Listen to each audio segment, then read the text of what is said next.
Hello friend, नाम experiment में आपका स्वागत है। मुझे पता है आप ये वीडियो किस लिए देख रहे हैं।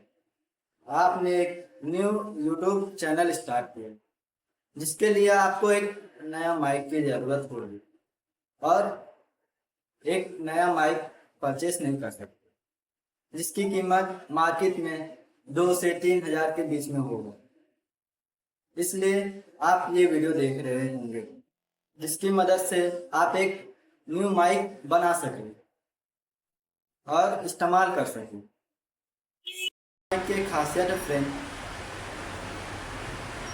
ये मेरी अब की आवाज़ जो कि पीछे पूरे गाड़ी की हुई, हवा का हुआ और अन्य वॉइस आपको सुनाई दे रहे होंगे। मेरे अब की आवाज़ जिसमें आपको पीछे की पूरी सारी आवाजें नहीं सुनाई दे रही होगी, या ना तो गाड़ी की ना तो किसी चीज की।